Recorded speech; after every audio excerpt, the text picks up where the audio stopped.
Alam mo ba kapatid, na meron palang napakadaling paraan para ma-flirt yung taong gusto mo, ma-flirt yung mahal mo. Well, in this video kapatid, pag-uusapan natin yung 7 technique para ma-flirt yung taong gusto mo. Kung interesado ka malaman kung anong 7 flirt techniques na to, tara kapatid, pag-usapan natin yan. Just keep on watching.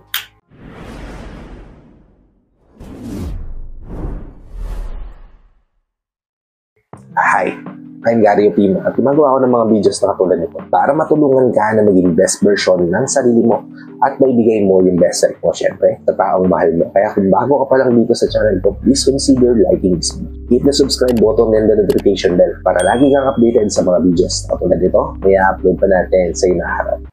At ang unang-unang technique kapatid, paraan para ma-flirt yung taong mahal mo. Eh syempre wala nang iba kundi sa flirting na facial expression. Yung tipong gano'n, di ba? At tipong gano'n, di ba? Yung tipong masusuot ka ng sexy na damit tapos kakagat ka sa labi tapos kinikindatan mo siya. Yung mga ganyan technique kapatid, talagang mapapatakbo ang kahit na sinong lalaki sa taong pinili nila o sa taong gusto nila kung ganito yung pakita nila, di ba? Napakasimple, di ba? Kahit sino kayang gumawa. Even ikaw, di ba, na hindi sanay sa pag-flirt, kaya mo yung gawin nila. Kasi kaya naman natin ito ginagawa kapatid, para lalo silang mangkigil sa atin, di ba? Lalo silang magkaroon ng reason para ma-express nyo lalo yung pagmamahalan yung dalawa sa isa't isa sa maraming bagay, sa maraming paraan. Diba? At yun kapatid, yung unang technique.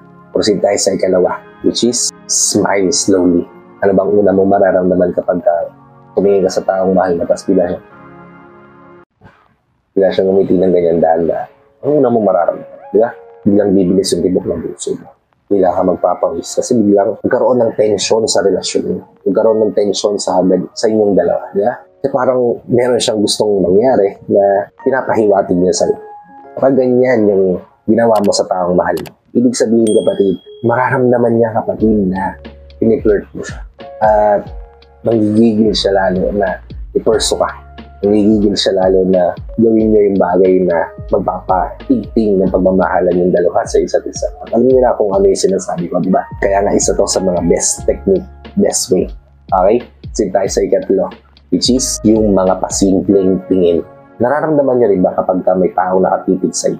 Kasi parang may intuition na nagsasabi sa atin na parang may nakatingin sa atin, diba? Kapag ganito yung ginagawa natin sa taong mahal natin, tipong brief glances lang. Simple natin sila ng tingin. Diba? Kapag napansin nila yun, mapaplatter yung puso nila. Kapag napansin nila yun, mapapaisip sila, ano kayong planong gawin itong babae nito? Ano kayong planong gawin itong partner ko na to? Diba? Ba't niyo ako tinitignan? Diba? Magkakaroon na ng tension sa pagtitinginan yung dalawa. Diba? At it could be a sign, kapatid, na may gustong mangyari itong mahal mo sa'yo. Kaya ako ganito yung ginagawa mo sa partner mo. Ay yung tipong nanonood kayo ng TV tapos bigla kayo magtitingin ng dalawa. Ibig sabihin kapatid, may something kayong gusto mangyari na posible magpainit na relasyon yung dalawa. At huwag yung pigilan yung sarili nyo kapag nararamdaman nyo na yung mga ganitong pakiramdam, di ba? Kasi napakahalaga rin talaga sa relasyon na nagkakaroon kayo ng pagtatali. At importante ito para mas maging deeper yung pagtitinginan nyo at pagmamahalan yung dalawa sa isa't isa. Okay? Isid tayo sa ika-4, which is yung simpleng pahapyaw na paghawak, di ba? Yung mga light touches katulad ng paghawak mo sa likod ng tenga ng taong mahal mo, imas mo sa buhok ng taong mahal mo, nagtitrigger yan sa kanila na magkaroon ng desire sa'yo, di ba?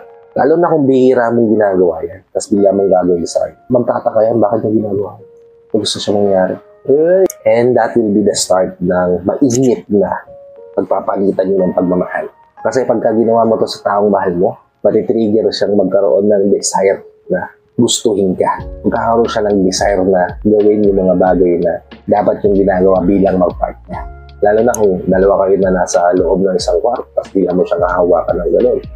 So, wala namang kasama sa loob ng kwarto. Baka lumabas na lang kayo na nakaubad nila, di ba? At yun kapatid, yung isa pang technique. Proceed tayo sa ika-5, kapatid. Yun yung pagtingin mo sa sarili mo. Importante to kapatid na temptating kang tignan sa taong mahal. Yung tipong kahit sino mapatingin sa'yo talaga, napakaganda naman ito, napaka-sexy naman ito. Kaya ko nga to. Ganun, di ba? Yung una niya mararamdaman. Kasi nga, napakaganda ng appeal. Kasi pinupukusan mo yung sarili. Nagpapaganda ka para sa taong mahal mo. Papa-sexy ka para sa taong pinili mo.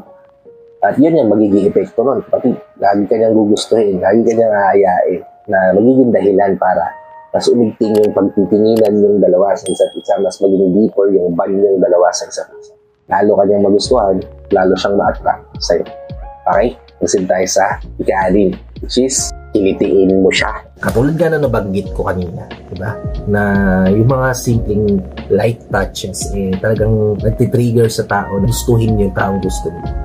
Yung simpleng pagkiliti sa mga funny bone ng taong pinili mo, magtitrigger din sa kanila na habul-habulin ka, na gustuhin ka, na piliin ka, na hanap-hanapin ka at gawin yung mga bagay na magpapainit sa relasyon mo, magpapatatag lalo sa relasyon mo at magbibigay ng dahilan para kumapit lalo kayong dalawa sa isa't isa. At iba-iba naman tayo ng mga funny bone, di ba? Siyempre, alam naman natin kung ano yung funny bone ng partner natin, di ba?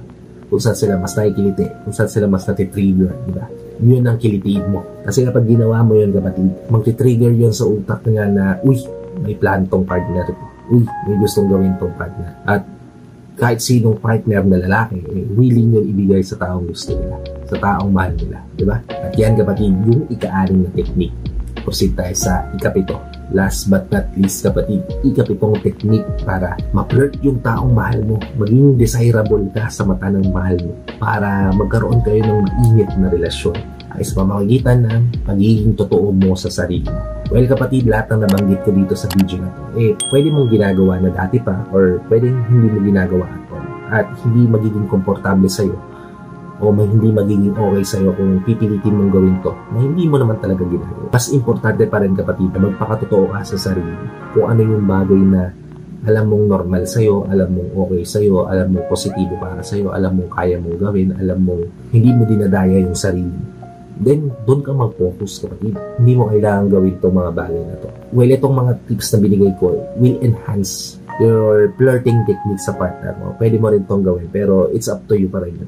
Kasi kapag nagpakatotoo ka sa sarili mo, mas gugustuhin ka ng taong mahal mo. Kapag hindi mo sinuotan ng maskara yung mukha mo para magustuhan ka nila, hindi ka nag-adjust lang para sa kanila, para mapili ka nila, then, mas magiging malaya ka sa pagsasama niyo. Mas magiging natural para sa'yo lahat ng mga gagawin mo. Kasi you are true to yourself, you are you, diba? And nothing can beat that. Kasi you are worthy and you deserve better, diba? So, kung gusto mo talaga maakit yung taong mahal mo, ma-flirt yung taong gusto mo, be yourself. Gawin mo kung ano yung magpapasaya sa'yo. Gawin mo kung ano yung mga paraan na technique na ginagawa mo talaga para manggigil sa'yo yung partner. Kasi yun yung magsusuit sa'yo ng better. So, hope nakatulong tong video na to sa inyo. If nakatulong na naman, please help me share this to your lovers. Sa posible natin matulungan ng video na to para nakatulong na kayo sa kanila, nakatulong na rin ako sa kanila. Sa lahat ng FW viewers natin, sa mga viewers natin dito sa Pilipinas na walang sawang nanonood, sumusuporta, palagi nakatune in sa bawat video na ina-upload ko. Maraming salamat po sa palagian yung panonood at pagsuporta. Kung bago ka pa lang dito sa channel ko, please consider liking this video. Hit the subscribe button and the notification bell para lagi kang updated sa mga videos na tulad nito na i-upload pa natin sa inahanap.